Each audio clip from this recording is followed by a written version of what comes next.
മദ്യനയത്തിൽ tourism വകുപ്പ് ഒരു ഇടപെടലും നടത്തിയിട്ടില്ലെന്ന് മന്ത്രി മുഹമ്മദ് റിയാസ്. ചീഫ് സെക്രട്ടറി വിളിച്ച യോഗത്തെക്കുറിച്ച് മന്ത്രി അറിയണമെന്നില്ലെന്നും PA മുഹമ്മദ് റിയാസ്. ക്ഷേമ പെൻഷൻ മുടങ്ങുന്നത് അടിയന്തര പ്രമേയമായി നിയമസഭയിൽ ഉന്നയിക്കാൻ പ്രതിപക്ഷം.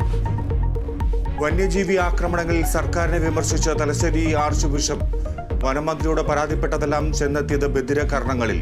കർഷകരെ ഭീതിയുടെ നിഴലിലാക്കിയെന്നും മാർ ജോസഫ് അംബ്ലാനി. ബിഷപ്പിന്റെ പ്രതികരണം കണ്ണൂരിൽ കാട്ടാന നശിപ്പിച്ച കൃഷിയിടങ്ങൾ സന്ദർശിച്ച ശേഷം.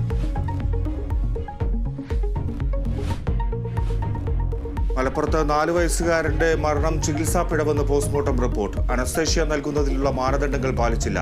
ആമാശയത്തിൽ ദഹിക്കാത്ത ഭക്ഷണമുണ്ടായിരുന്നെന്നും റിപ്പോർട്ടിൽ. തെരഞ്ഞെടുപ്പ് തോൽവിയിൽ മുഖ്യമന്ത്രിയെ വിമർശിച്ച് സംസ്ഥാന സമിതി. ഭരണവിരുദ്ധ വികാരവും ക്ഷേമ പെൻഷൻ മുടങ്ങിയതും തിരിച്ചടിയായി. CPM സംസ്ഥാന സമിതി തുടരും.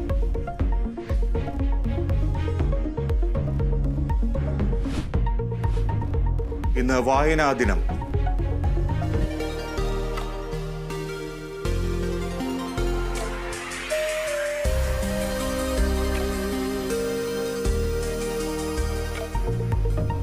PN പണിക്കരുടെ ഓർമ്മദിനത്തിൽ വായനയുടെ നവ്യാനുഭവം തുടരാൻ പുസ്തകപ്രേമികൾ. യൂറോ കപ്പിൽ വിജയത്തുടക്കം കുറിച്ച് പോർച്ചുഗൽ ചെക്ക് റിപ്പബ്ലിക്കിനെ 1-2 ഗോളുകൾക്ക് വീഴ്ത്തി. ജോർജിയെ തോൽപ്പിച്ച് തുർക്കി.